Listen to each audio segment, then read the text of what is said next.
Welcome, comrades. You're listening to The Party Line, a podcast from The Ditch, news and comment from Ireland on theditch.com. I'm Harry Browne. And I'm Niamh, Bhriain, and you can follow The Party Line and spread The Party Line, and also get on The Party Line's The Ditch's WhatsApp feed at ontheditch.com. We've got Paulie Doyle from The Ditch here. How are you, Paulie? Good to be with you. And I'm back myself. Welcome back. In the studio after a couple of sad weeks in the poor old USA, where my all-American stepfather, Sandy, passed away a couple of weeks ago. R.I.P. to a legend, I must say. And we are really delighted to be joined in studio for a proper episode, straight through, in here for the next 45 to 55 minutes by the Associate Professor of Law at Maynooth, a legend in his own right, all around the whole world of human rights law, John Reynolds. How are you, John? Good, thanks, Welcome, Harry. John. It is so good to have you here, John. Thank you for Pleasure. coming in. Yeah, thanks for having me. So we'll be talking to John in a while about, Palestine, of course, but we'll also be talking about the use of law as a means to address injustice. But before we get to John, we'll go to Paulie first to hear what's been in the ditch this week. I mean, it was a running joke initially that I was the Ditch Illuminati correspondent, but here I am yet again, back to talk about the New World Order. And you're talking about a meeting that's not even going to happen, right? Like, it's so funny. Like, this thing is so far up in the clouds and so mystical that the meeting doesn't exist, and yet it is still a topic of conversation. Senior Illuminati correspondent. Oh, Excuse me, I need to correct myself. Get your title right, man. Yeah, so the story I'm going to talk about is we're building on reporting that we've done and we talked a little bit about on the show previously, which was to do with this event, this Dialogue event. Dialogue is an organisation co-founded by Peter Thiel, which involves members of the global elite, people from finance, people from big tech, military, politicians and so on, meeting several times a year in this very, very secretive and unaccountable way. Peter Thiel is, of course, linked to Palantir and has fashioned himself as a philosopher king. If you ever read anything that he's ever done, he doesn't believe in democracy. And he really seems to think that he has the right to kind of preside over the rest of us and rule over all of us, right? So this is the context for this meeting. Right. That was due to take place in August in Powers Court. Now literally a non-event, but still yes, well, we know a lot about it. Yeah, well, we published the story and a number of other outlets also covered it, and then there was a public backlash, and the Powers Court estate announced last week that the event wasn't going to go ahead. But we felt like the story wasn't entirely over because, well, one thing that happened is RTE Primetime covered this. And they did a lengthy report on it, and they mentioned that there were maybe 4 or 5 different people from Ireland who were influential that were due to attend the event. They named only one of them, which was Senator Lynn Ruane, who gave them a statement, said that it had been an error of judgment that she wouldn't be going. And something that was interesting was RTE actually got comment from the other people who they hadn't named, but they still decided not to name them, and that it wasn't in the public interest to do so. So only the member of the Oireachtas was the only person of the Irish people involved that they decided to name. We got our hands on this list as well. And as we were going through it, we were saying, well, no, it's definitely in the public interest to name these people, which is what we started doing. And one of the people that was invited... I like that started, by the way. There's more to come on this. Story will go on. Yes. One of the people that we've named is a woman called Tanya Harrington.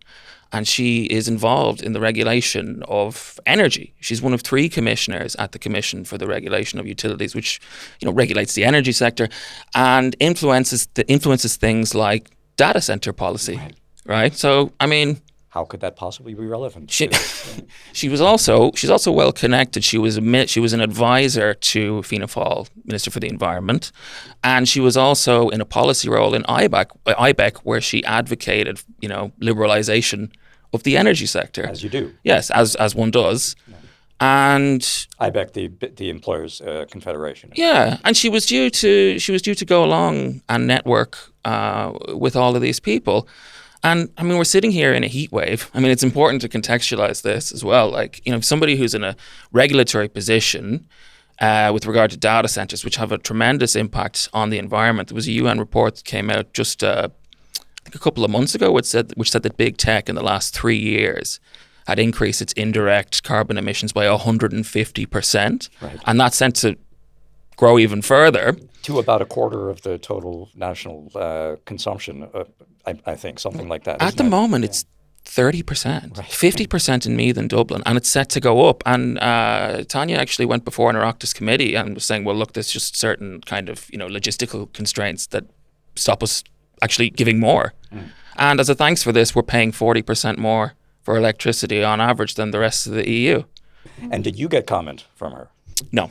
Right. No. But RTE did. And so I would love to know why they made that decision. I mean, surely everybody can agree it's in the public interest for... Yeah, and just on the her to be timeline, named. did they put out that show and mention this before or after it was cancelled, just to know when the RTE... Before. So there's a big long article on the RTE News website which names Lynn and talks about all these other people who were invited, says some of them refused to comment, and this public servant who's involved in energy regulation said, I've never attended and I won't be attending. But that was Tanya Harrington. Yeah. And they didn't name her. Yes. Okay, and I take it... Maybe also mentioning that we were following a bit the media coverage before it was cancelled, and there had been 2 opinion pieces over the weekend afterwards, one from Mick Clifford in the Examiner and one from Shane Coleman in the Business Post, and saying if this event is cancelled, it will be a win for the far right and it will be a blow to freedom of speech. Oh yeah, cancel culture. I mean, incredible. Literal cancel culture to cancel Peter Like, Thiel's summit in incredible. Ireland, So, has the far right won now in Wicklow? Is that what, if just the framing of it, that it came back to the what we spoke about 2 weeks on the show, or was it 3 weeks ago, when we talked about the Tonight Show and the discussion that had taken place there, and this kind of suggestion that you might apply international law and actually try to bring some accountability if we have people coming to Ireland whose companies are involved in complicity in genocide, and maybe we can talk to John about that in a while. But instead of actually dealing with the substance of that, it was like, hold on a second, this is cancel culture, this is restriction on freedom of speech, or this will be a win for the far right. And I just wonder, I'd love if Mick Clifford or Shane Coleman came out now and kind of addressed, the fact that it actually has been cancelled. Are they a little bit sour that maybe they weren't invited? I wonder, Who knows? How is it a free speech issue, though? I mean, like, there was public pressure and then they caved. The state didn't get involved at all. I mean, from reading that Shane Coleman piece, you get the impression that, an act of protest is just you standing outside somewhere symbolically with a few signs as it goes ahead. And anything that kind of... goes beyond that. Anything that goes beyond that is an assault on the free speech. Yeah. It didn't really make sense to me as an argument. Yeah. Like, how was it a free speech issue? Maybe we should ask a lawyer. Oh, yes. Please. Yeah, well, I mean, I think there's obviously a massive amount of misconception over, like, the what free speech is and how, quote unquote, cancel culture affects it, and this idea that free speech means you have the right to have a platform anywhere that you want to. It comes up a lot, obviously, with the context of universities, and this idea that if somebody is not being invited to speak at a university, that's automatically a form of, a violation of their free speech. But like you say, the question is, like, is there a form of intervention by the state or some form of repression or censorship of someone's right to voice their opinion or to meet with people they want to meet with? And this is a decision by a private entity, in response to public pressure. Yeah. But where in the world where they had their summit? It's also worth mentioning that Tanya Harrington was put forward for, you have to be nominated by a member, and... a member of Dialogue. This yeah. The guy who put her forward is a guy called Reuben Abraham, who is a big-time tech investor, is linked to Emergent Ventures, and Tyler Cowen, who is, of course, friendly with the Collison brothers. Yeah, I mean... Our friends. And other tech oligarchs. The idea that these libertarians cultivate relationships with state agencies and regulators is actually a real clue of the nature of the system that we're living in. They don't want the state to disappear. They want it to work in their behalf. Mm-hmm. And that's why people from state agencies get invitations like this. There's this massive need for cooperation and support from state bodies if you're looking to consume 30% of the energy on the public grid. All right, so that's the private version of the elite gathering to talk about how they're going to run the world. We kind of had a very public version of it here in Ireland lately, this time with the EU presidency starting. And as we do in every episode, we're going to talk in particular about how one piece of non-ditch media, the NDM, in this case, Miriam Lord's sketch of one of the ceremonies at the Dublin Castle to launch the EU presidency went down. So this was a piece in the Irish Times, obviously, last week. EU presidency ceremony almost went down without a hitch, but Zelensky dig was copped by all. And it's a very long piece. And Paulie, I know we've been talking off air about this, and I know you're only a young fella, really, and maybe you need some explanation as to what exactly this is, why there's 1,000 words of kind of very loose, colorful description with humor of what goes on at an event like this, and it's called a parliamentary sketch. Miriam Lord is a very honored and beloved parliamentary sketch writer in Ireland of the comic sort, writing what are known as color pieces about important events. So she's not doing the hard reporting, but she's doing the fun stuff. And for people of my generation and older, this is a venerable institution in British and Irish journalism, the parliamentary sketch. And it's usually a kind of an opportunity to insert some irreverence into coverage of major public events. You laugh, Paulie. Did you think that this piece lacked irreverence? Yeah, I was soy-jacking at the EU officials who came here for like 1,000 words. No, there wasn't much irreverence now, was it, in fairness? Yeah, and that was what kind of struck me about it, that even if you love Miriam Lord, as I know a lot of my friends and relations do, that this was a piece that kind of displayed the basic impossibility of doing irreverence in the face of EU officials, and maybe in particular Zelensky. This is meant to be her kind of taking a scalpel to the pretensions of the political elite and the political establishment. Is that correct? Said. Perfect. Yeah. Right, okay. But I mean, she's written it, I mean, it's like the tone of maybe someone for Hello or OK, as if they're covering like an Instagram influencer's wedding. It's just kind of pointing people out. There were 7 speeches made during this short ceremony to launch Ireland's 6-month presidency of the EU. All of them were lovely. Oh. Yeah. And then she goes on to say that they probably weren't lovely either, sorry. And Zelensky, and she's being very slightly tongue-in-cheek there, because Zelensky was a little more than lovely, because he planted he applied the scalpel in relation to Auchnish Illumina. But there is an awful lot of, basically they did us proud at this event. And this is one of these events where we want to make sure that we've been done proud, isn't it? In the face of these important foreigners who found themselves here.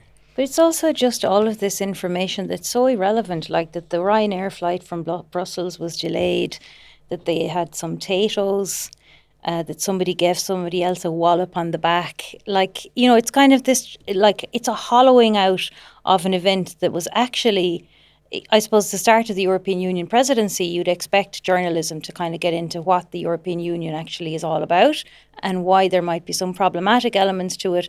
Like, one of the questions that was raised in the Seanad, I think it was yesterday by Tom Clonan, was the fact that during the European Union presidency, we have French, Portuguese and British naval ships and military in our airspace, possibly also in Irish territory. Tom Clonan raises the question that maybe we have military personnel from those 3 NATO members actually in the Oireachtas buildings in Leinster House. We actually don't know. And he calls out the fact that we haven't had any discussion about this. So instead of having journalism and media outlets that actually get into the nitty-gritty of what the European Union is all about, what's going on with Ireland during the presidency, we instead get somebody had potatoes at the party, and somebody W.B. Yeats's picture was on the water bottle. Somebody gave somebody a wallop on the back. The Ryanair flight was delayed. That all of the potato, cheese, and onion or something. See, exactly. That's what you know. Like. You read the thing and you're actually wondering, like, was it smoky bacon or or did they get a Club Orange because she mentions they're all ushered off for refreshments? Like, it's like that's. I just I was looking all week at the media coverage of the European Union presidency. And there was nothing at all kind of in any way critical of the fact that, like in Cork, and maybe we'll get onto this, John, when we're talking more about Palestine, like Ursula von der Leyen oversaw the European Union's like full-scale support of the genocide in Palestine. Yeah. And she's welcomed, you know, with open arms in Cork, paraded around the city for 2 days. We don't get any discussion about that. The most we got in the media that was anyway critical was that there will be road closures and that will cause some disruption. Nothing at all. And then just one more thing that Miriam Lord does. She mentions that you could hear at one point in the background the protest, that there was a protest out in Dame mellifluous Street. tones of Richard Boyd Barrett from Dame Street, yes. Yes, but then it's the following line that is, it makes a mockery of, if you want to, the following line is about the solicitors. It might have been an angry mob of solicitors laying siege from somewhere near the forecourts. Totally making a mockery of the fact that at the moment, you know, we have Jim O'Callaghan and his strategy to kind of hollow out any access to free legal aid and people who need access to a solicitor, making a mockery of that, and that these solicitors might be down outside the forecourts protesting. Like, just every single line was problematic. There's Eamon Gilmore! Exclamation point. And Sinn Féin leader Mary Lou MacDonald and her colleague, Northern Ireland First Minister Michelle O'Neill, they come as a pair matched at events like this. Busloads have arrived down from Leinster House, giddy TDs and senators. Yes. So And then Verona Murphy didn't have to get the bus. I couldn't care less. But that giddiness is definitely a feature of these kind of events when we're among our betters.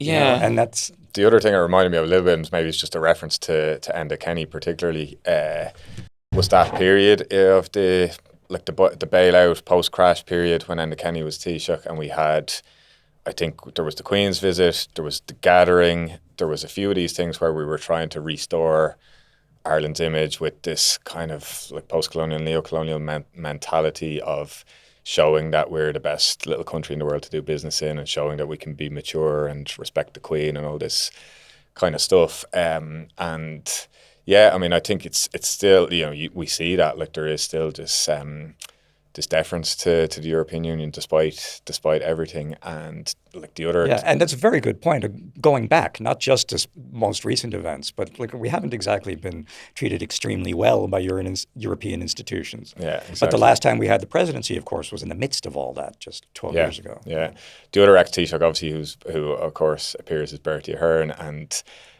like there was a line that just jumped out at me.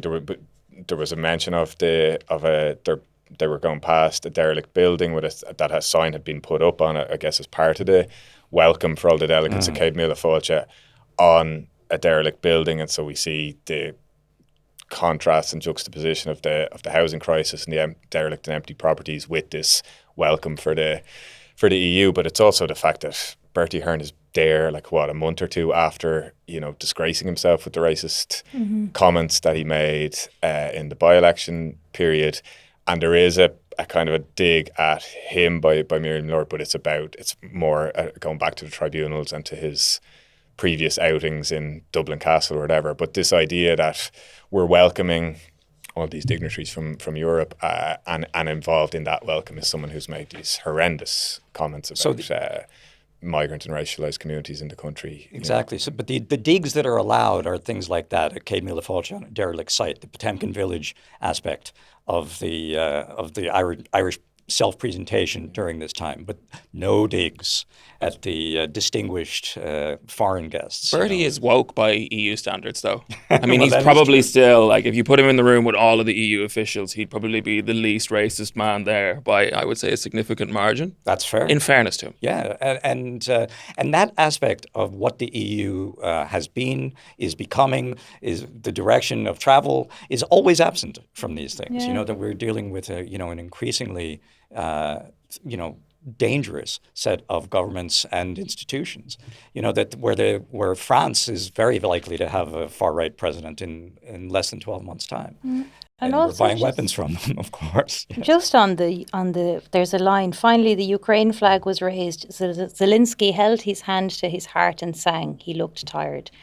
Like, just even this normalization of the Ukraine flag. Like, we have it outside Leinster House for, I don't know, four plus years since the war started. That the European Union presidency is launched in Dublin, and he, it was like fierce excitement on Morning Ireland. I turned it on at 7 o'clock on that morning, and it was like breaking news: Zelensky will be in Dublin. And no questioning of kind of what's going on in Ukraine.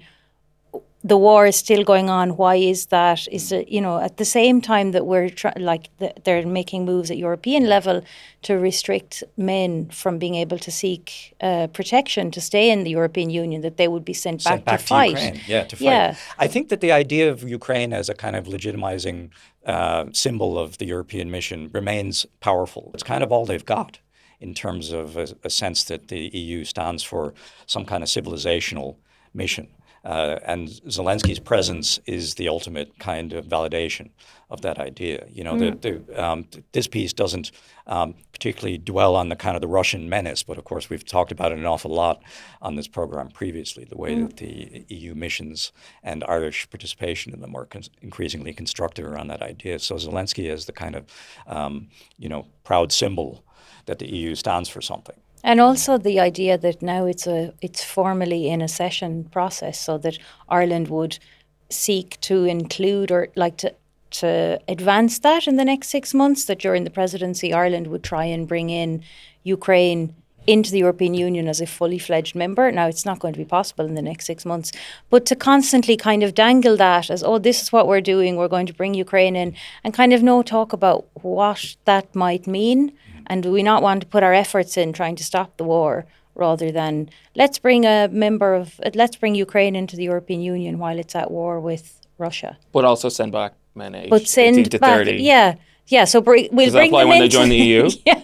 How does that work? Exactly. Yeah. No, but again, it's just like the Miriam Lord piece was just kind of like the icing on the cake from all of the other journalism that went on for the whole week, where there was nothing at all critical. Very true. In any way, shape or form. Yeah.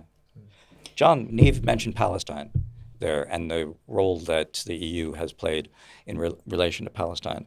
Yeah, well, I mean, the EU, like you said, Niamh, there was this moment at the very start of the genocide where van der Leyen makes this statement about, that Europe stands with Israel now and in the days to come, at this crucial moment where, it's essentially giving the Israeli state carte blanche from a European perspective to go ahead.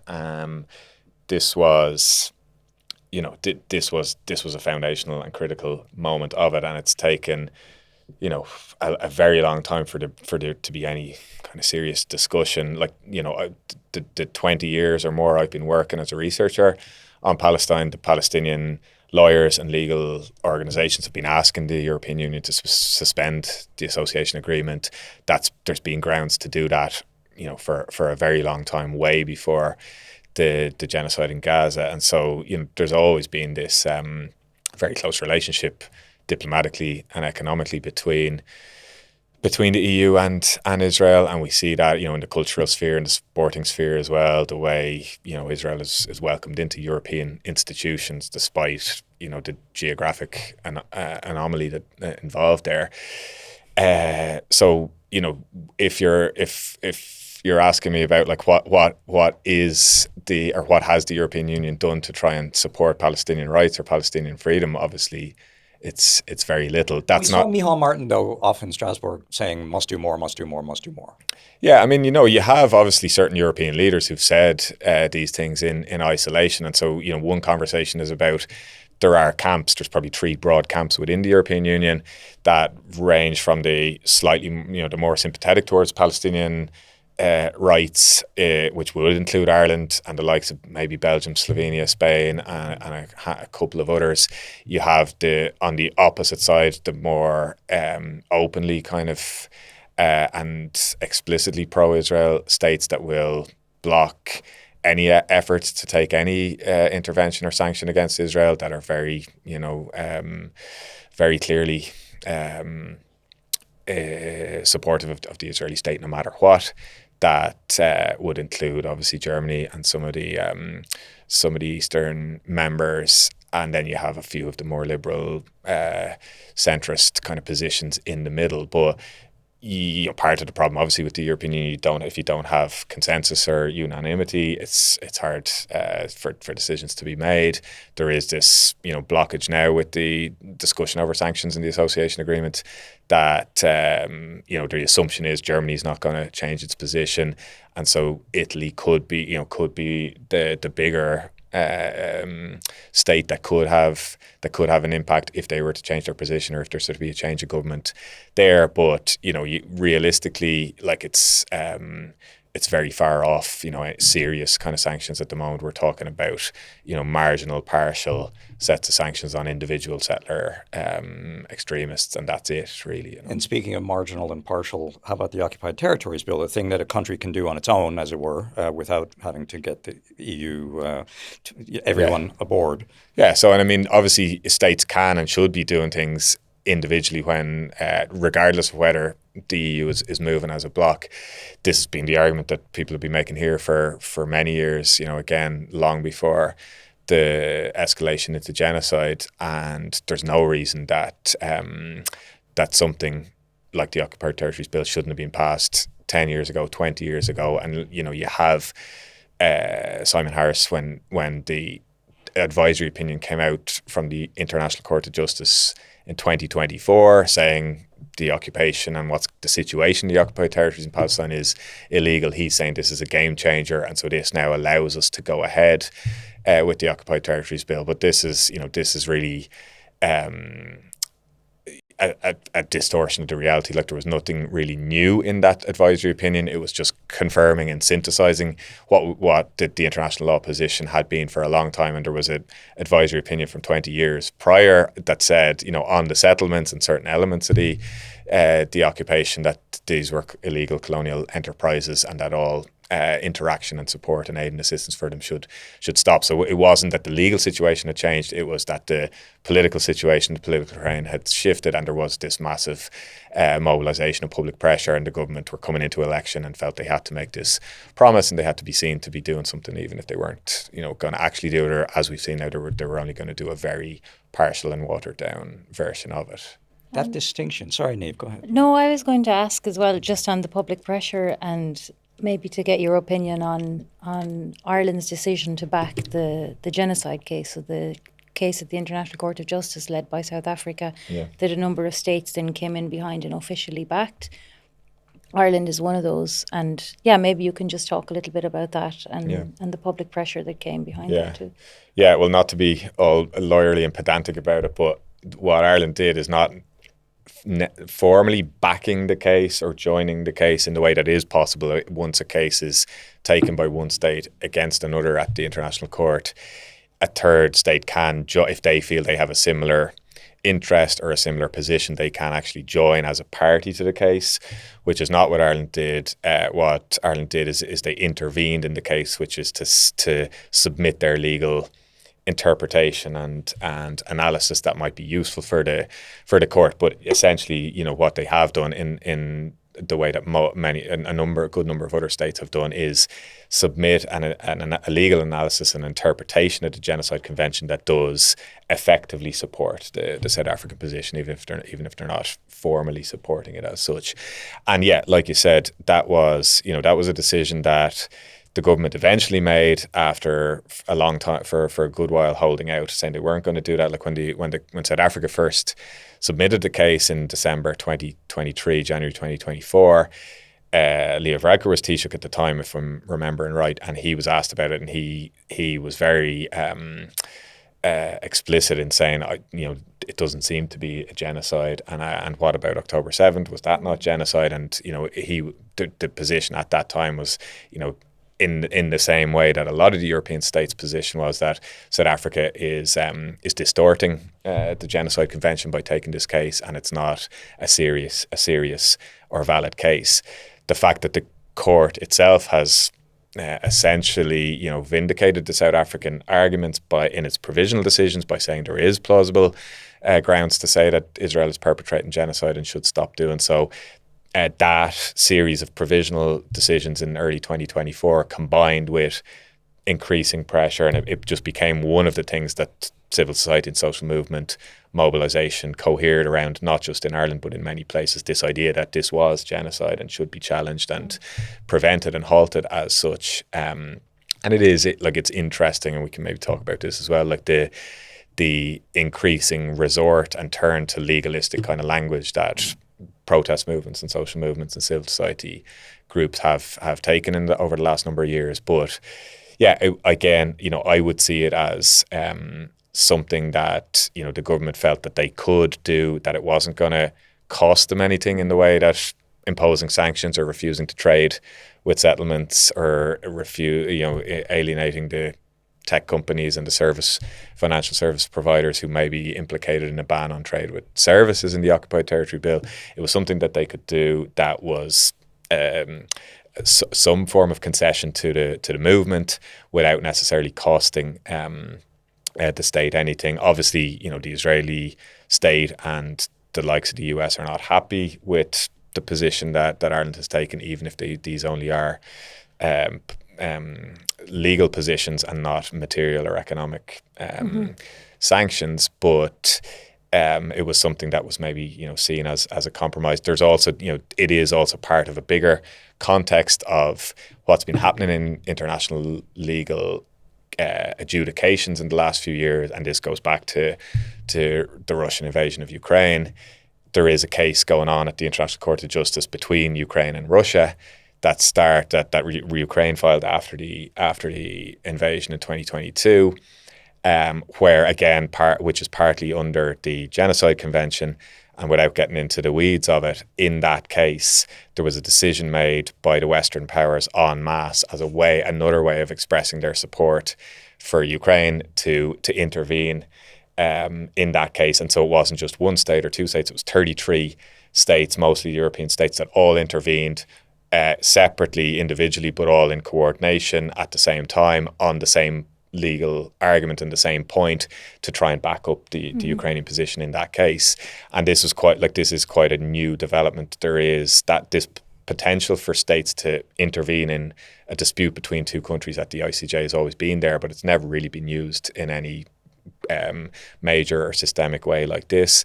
But it was part of the response to the Ukraine war, and so then it did set a bit of a precedent. There's another genocide case going on that Gambia has taken against Myanmar to accuse the Myanmar state of genocide against the Rohingya people there.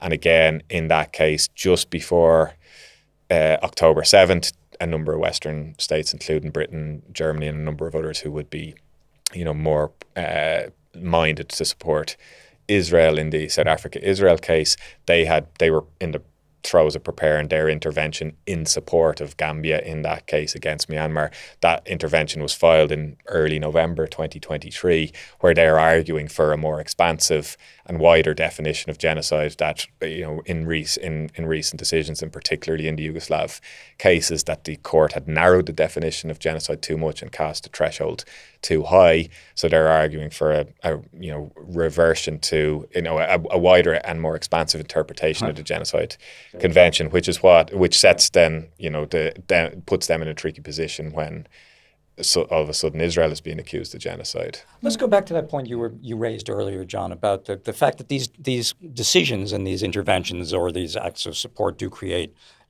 drama. They create some conflict potentially in the international sphere, but then we wait. Yeah. And as activists, we get sort of excited while the case is being made, but decisions take a long time. And they're arguably a sort of a distraction from the point of view of a solidarity movement, or are they? Yeah, well, this is a good, that is a really fundamental point. And it's something that a lot of the Palestinian solidarity movement, I think, has been thinking about, talking about for 10, 15 years now, because, like I said, if we think, we go back into wider kind of context here, it is something that's probably quite in some ways, a post-Cold War phenomenon.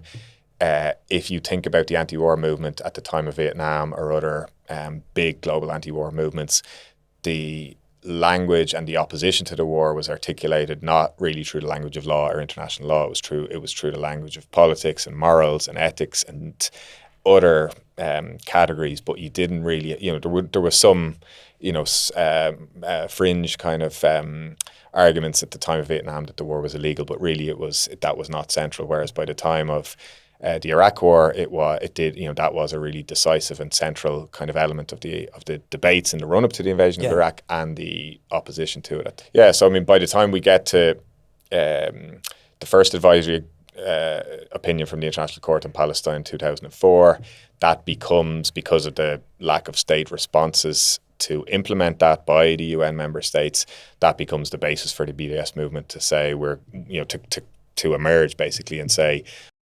the International Court has been very clear about the illegal colonial apartheid situation and no one's doing anything about it.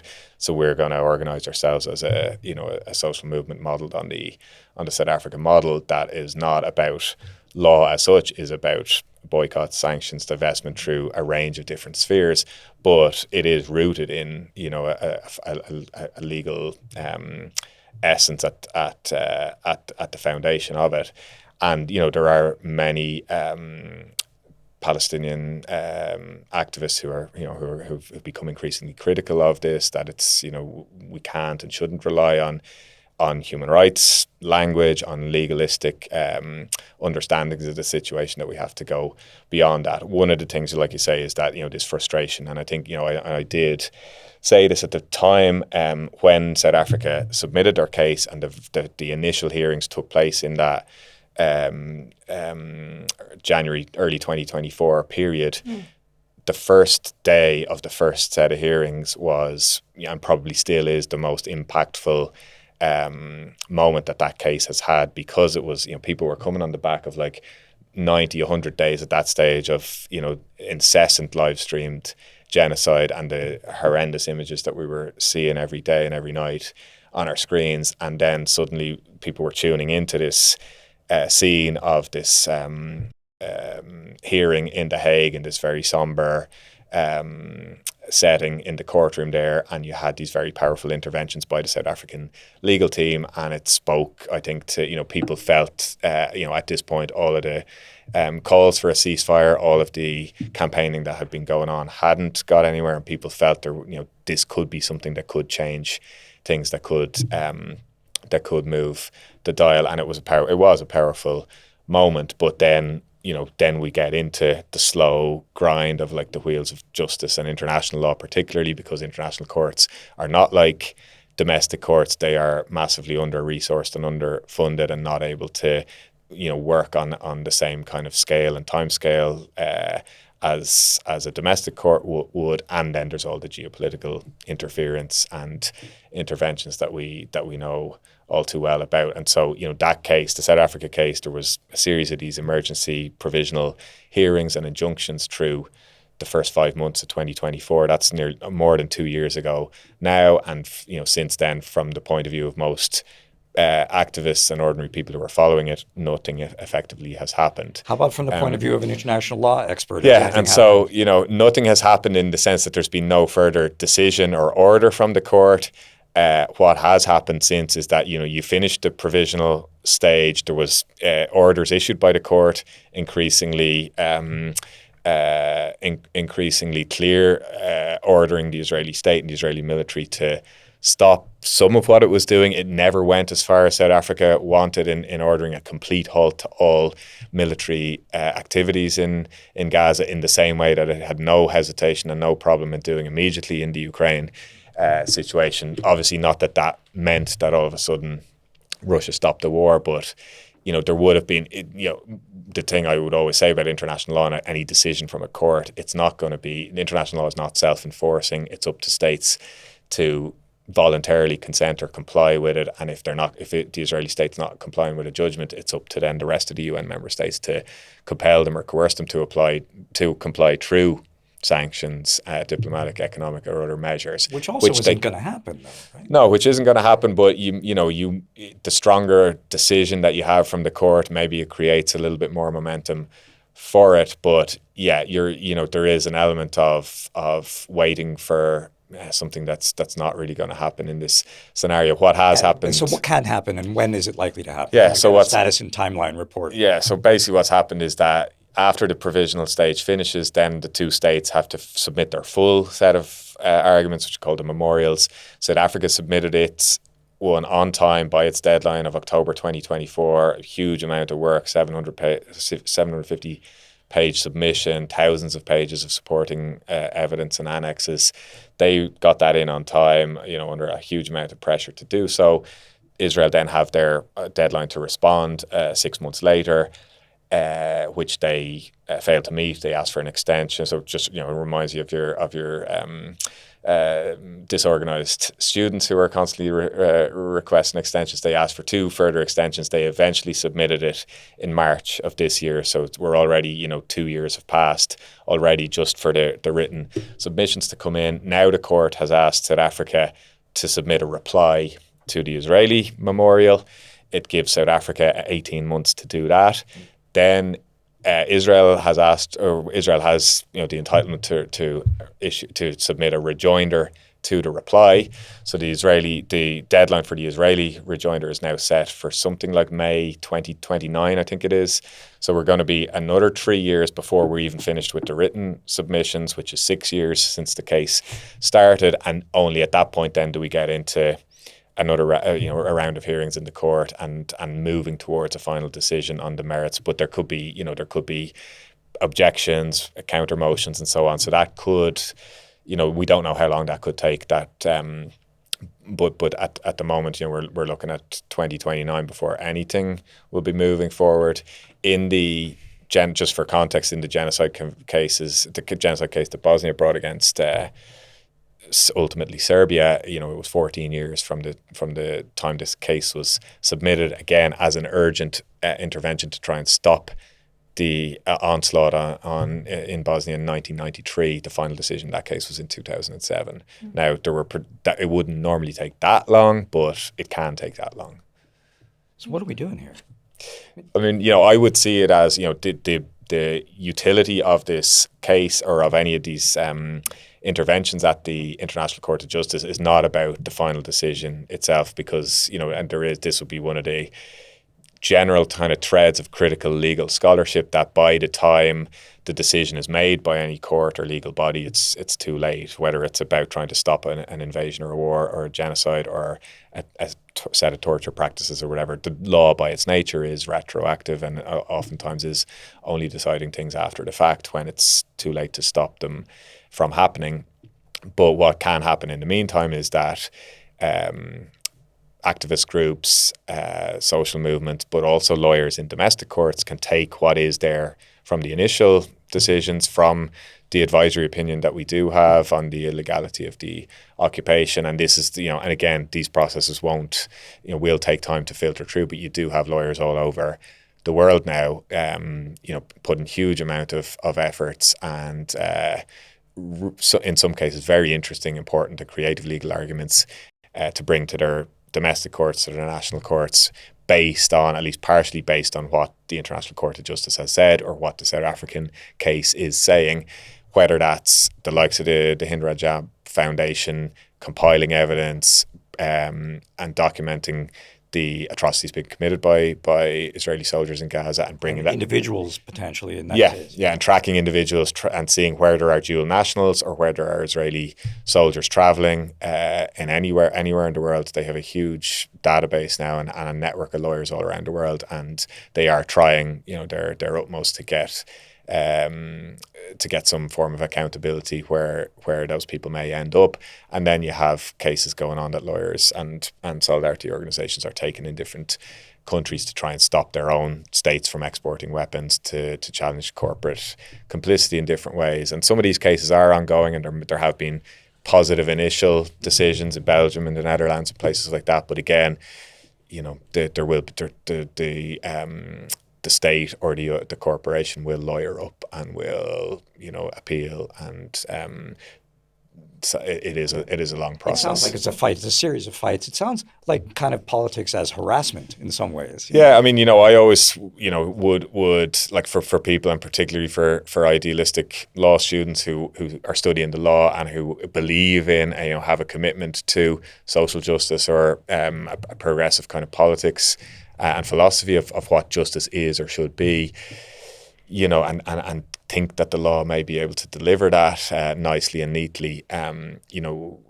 The thing we always talk about in our kind of field is about the law as just another site of political struggle and as a political terrain. It's not it can't be isolated. This idea of the law as a neutral, objective kind of detached system that it can stay above the fray of politics and political contestation is obviously a fallacy, and so you can't think that the law is going to provide all the answers by its in and of itself, and particularly when we're talking about again we're only talking about ultimately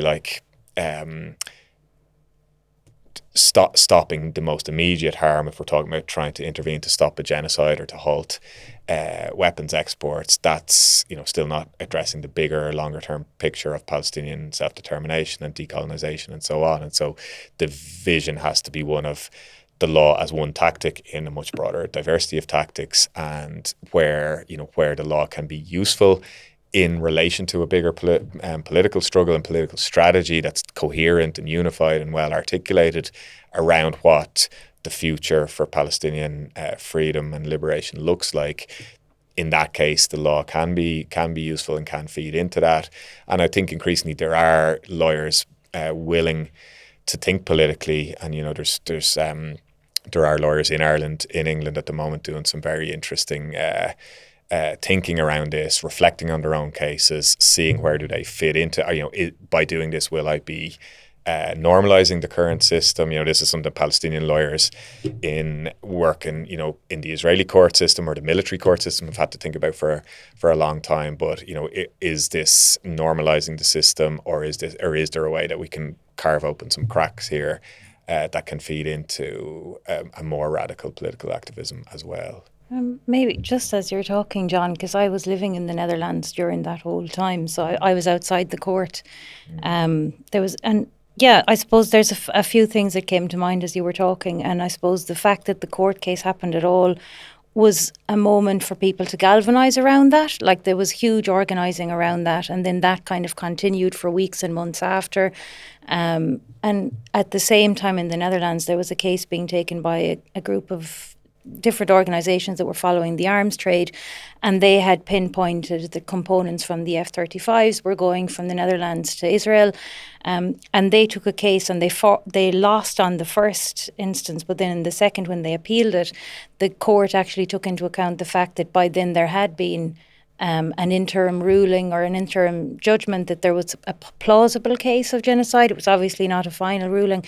But so even if we haven't got, and if it takes 10, 12, 14 years, whatever, that's just the case I know of in the Netherlands. But the fact that there's a plausible recognition that there's a genocide happening has been really important in that particular case I mentioned in the Netherlands, but also just for us speaking about genocide in Palestine, that we can speak about it and, refer to this interim ruling from the ICJ is really important, because you can't be dismissed. Like, even when I said, on the Tonight Show, I mentioned genocide a few times, and then I was hounded on Twitter by people saying, we've got no ruling, there's no genocide, constantly being hounded about that. But you can say, well, actually, no, there is a plausible case, and kind of, like you say, like sometimes when I mention international law, I'm told, oh, it's a fiction, or it's like that's kind of over now, like that's in the past.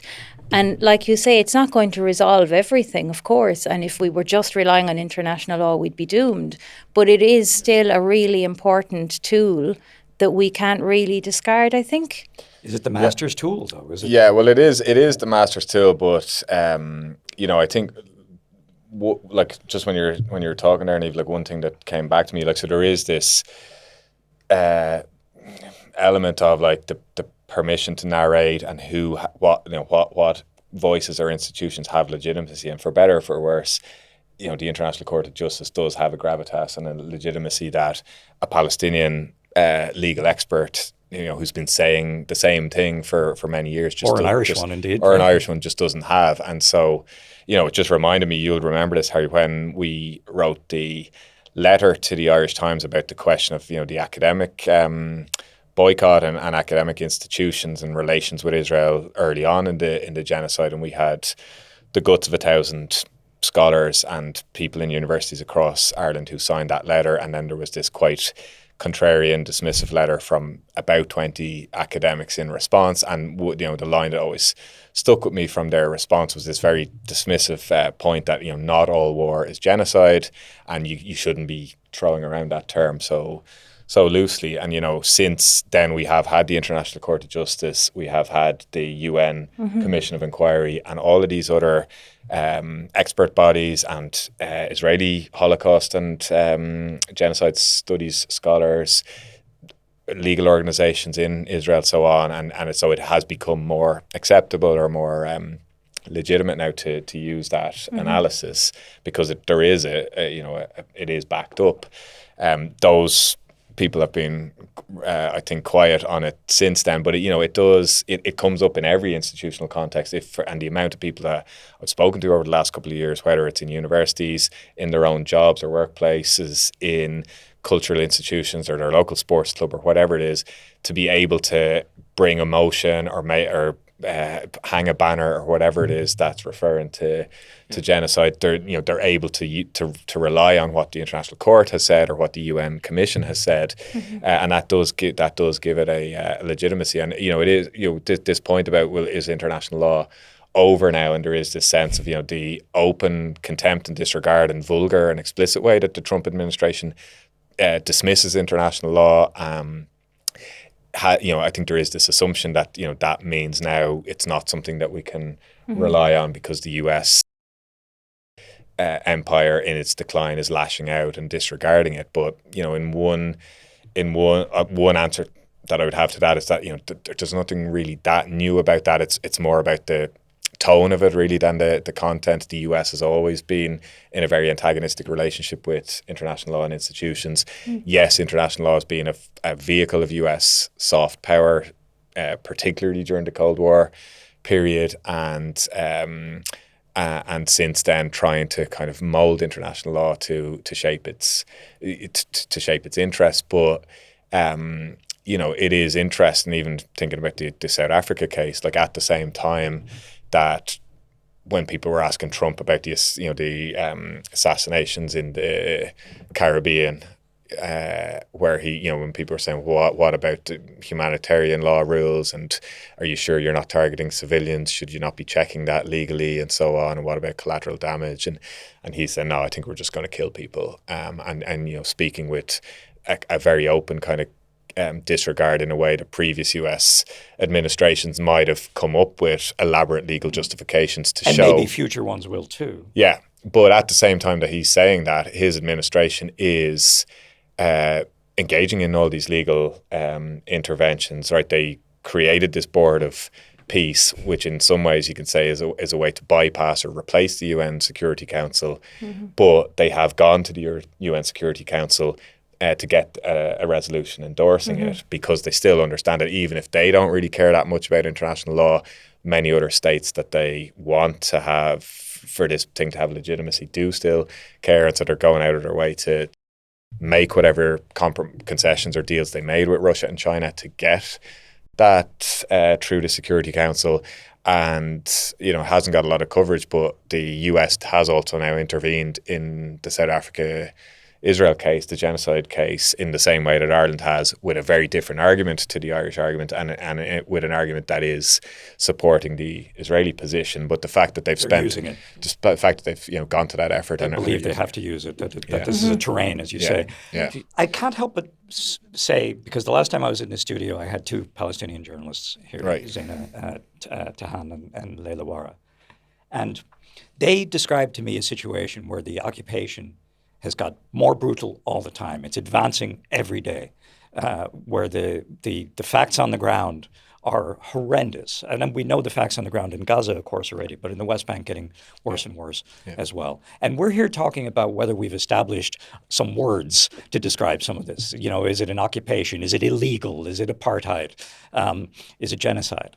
But the reality is racing ahead of the words that we may or may not agree on. Yeah, yeah. No, and I mean, this is, this comes back to your point about, is the master's house and the master's tools, and the law will never be out. The law is by its nature reactive, and international law, particularly because it's states responding to something that, they feel got out of control in at certain points in history, and they wanted to have, a more managed set of rules to be able to maintain reasonably peaceful and stable relations between them. And this comes back. There's like a very, as I would see it, convincing strain of Marxist legal theory that describes and explains quite well how law and the emergence and crystallization of law historically is very distinctly tied to the emergence of capitalism as a social system. Yes, there was always law, norms and rules and things that we might think of as comparable to law in previous social systems, but it's really, it really crystallizes and codified and embeds itself when it's to do with regulating and managing commodity exchange, trade, ownership of private property, and so on. And in the international sphere, that is reproduced and expanded through the European imperial project. And so the law has always been, the master's tools in that sense.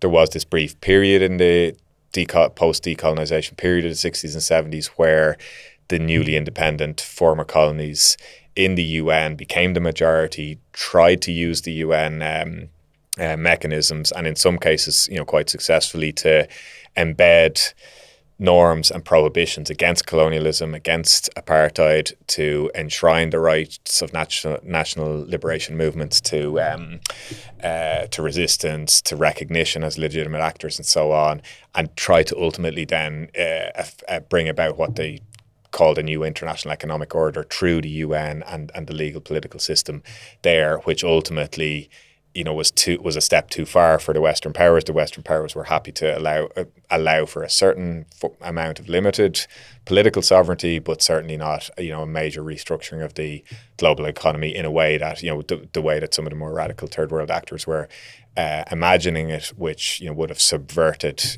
Western dominance over economic relations. And so coming back to your point, there's I think for a long time been a sense among oppressed peoples that the system and the odds of it are stacked against them, and try to be as creative, as innovative, as progressive or radical as you want with your legal arguments or your interventions. It's you are up against a huge systemic machine. And like for me, one of the most poignant things in the whole period of the last couple of years in Gaza, I mean, there's obviously been the so much horrendous imagery and footage and descriptions of the onslaught. But there was this video, I don't know if you would have seen it, of a young man in Gaza who had gone back to his house after it had been destroyed, but he was able to get back there, and he found his old international law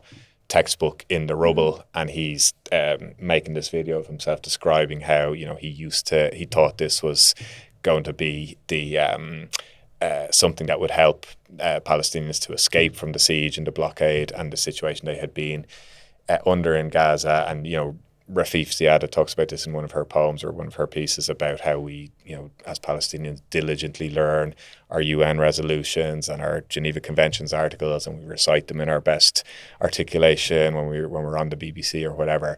But still, it's not enough. And so this young man is basically filming himself burning his international law book, saying, this is worthless and meaningless. And and this was there was this horrendous kind of phenomenon during the winters, particularly in Gaza, where people were burning their books as fuel because they had no other fuel left for heating, and that just that the symbolism of that, I think, was very stark. And so it's true, that sometimes we're having these ridiculous arguments, and it got to a point of really, I don't know if you would have seen this, but it got to a point of like just absurdity at the International Court of Justice, where in one of the decisions on the plausible genocide and that what should the court exactly be ordering to stop the Israeli military doing in Rafah, they were arguing about the meaning of a comma and the placement of a comma. And so there was a general majority opinion from the court, which is the 15 judges as a whole, but then you have some of them will support, 11 of them signing on to the majority position, 4 of them opposing it, but then the 4 opposing ones, but also some of the 11 supporting ones writing their separate opinions, and they're all giving their own interpretation of what the placement of the comma means, and does the Israeli military have to stop all military operations in Rafah or only military operations, comma, in Rafah after a certain time. And the people there, and the salt in the wound is that you have this decision, whatever exact interpretation of it, but it's ordering the Israeli military to stop the onslaught in Gaza in some shape or form. That decision comes down on a Friday, and that weekend and the 48 hours that followed, Israel is bombing, one of the most intense periods of bombing in the entire genocide. And there's been this trend of, whenever there is a strong decision or statement or intervention from any international body, the Palestinians on the ground do get punished. There's an escalation of violence against them, and so there's lots of Palestinian lawyers and legal activists and committed people doing tireless work who still have faith for somehow in the system, and are still trying and saying, we've got nothing else, or as lawyers, this is all we can. This is the tools we have. Yeah. But Paulie, are you gonna?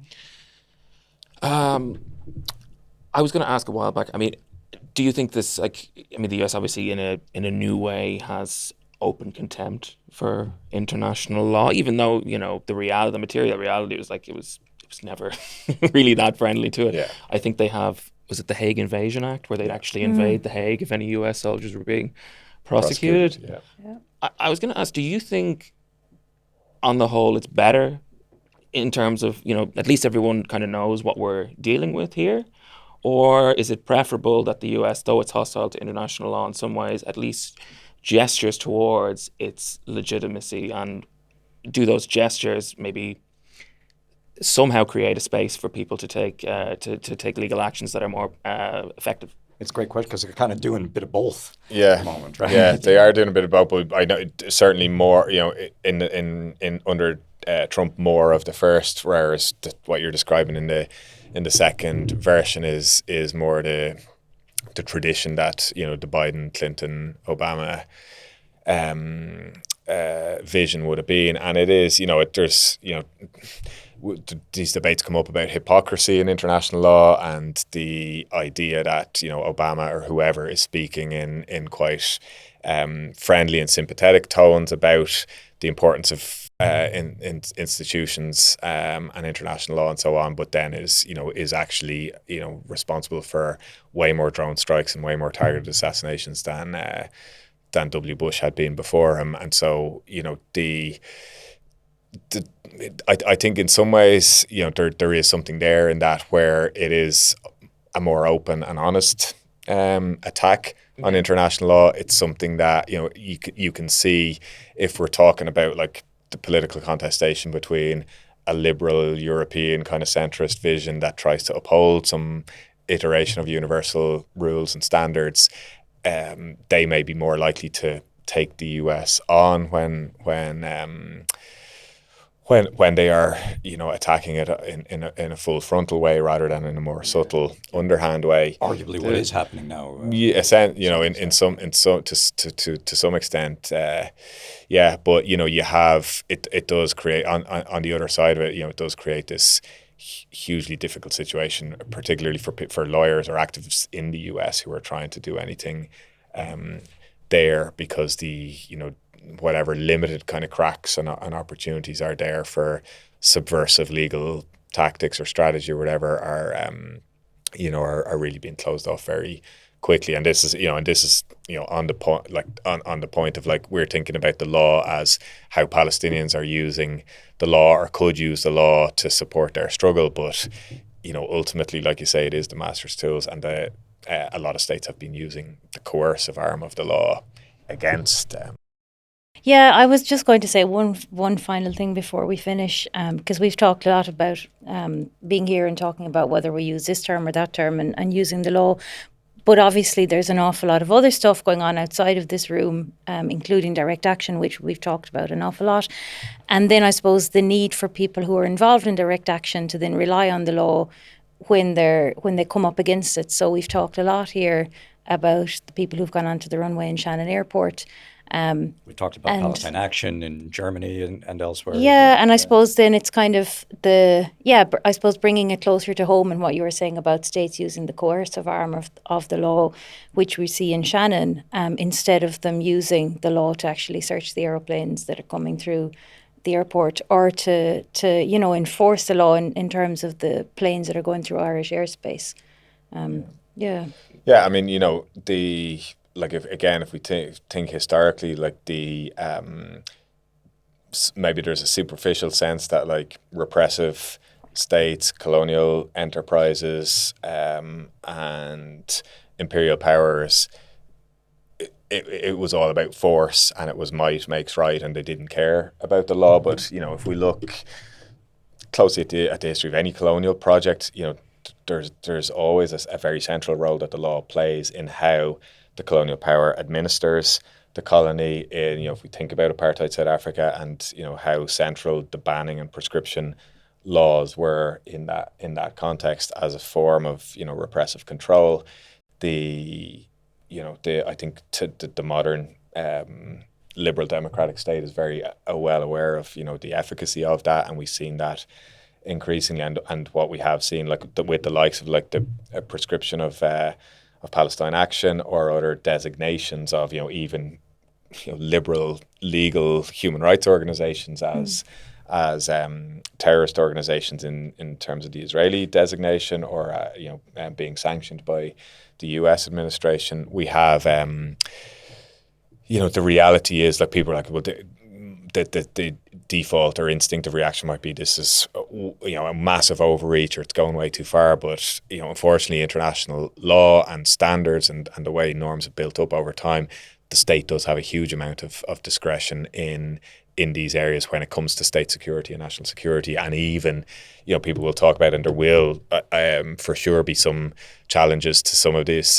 policies that do end up in the European Court of Human Rights. But the European Court of Human Rights itself has been very reluctant, and has given a quite wide margin of appreciation to states in how they shape their security policy. So with the cases against Britain for torture or internment or torture in the north, or in the war on terror context, they may say this or that individual policy or individual killing went too far, but overall the emergency powers, the policy decisions, the state, because a lot of it is based on intelligence and secret information and so on, we have to defer to the state on that, and we're not going to intervene. And so there's a lot of hope maybe in the courts to overturn some of these designations, but in the British context we've seen a lot of subterfuge going on with judges being changed and so on. But ultimately, the law does give a lot. The executive power is very strong in this area. But that's not to say. I think it is really vital that people who are engaged in action do have good lawyers, or are giving proper thought to how they present their defences. Both because it's important both for their own individual situation, but it also, again, it can be a place that you can there's this idea that Jacques Vergès, who was a lawyer famously for the FLN in Algeria, had about the tactics or strategies of rupture in the courthouse, and you try and use the court case against the defendant, the person being accused of subversive action.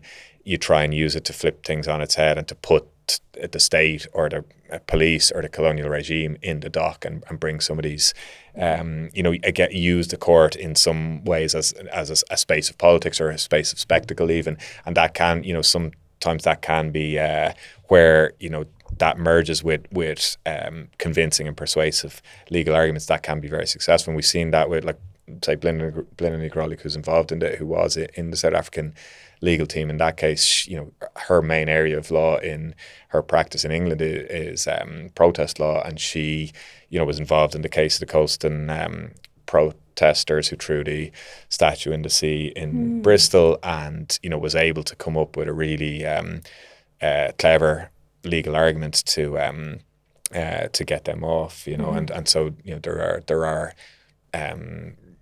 real kind of benefits to be made from taking these things seriously. I mean, there's something about the jury, about convincing a jury. I know from the Pit Stop Plowshares case, which I wrote about, 20 years ago now, that thing of 12 ordinary people who were kind of stand-ins for the public at large. If they're convinced, you feel like you've achieved something, not only legally on behalf of the defendants, as you say, but in a broader sense politically, that you've put your case. We're going to have to close our case now. It's been an amazing conversation, John. We really do appreciate thanks it. thanks for coming in. Thanks so much. Pleasure. And thank you, Paulie, as well, of course. We'll call it a podcast. But Take care, guys. Get on theditch.com, support The Ditch with a donation or a subscription, and we will see you the next time. Take care, everyone.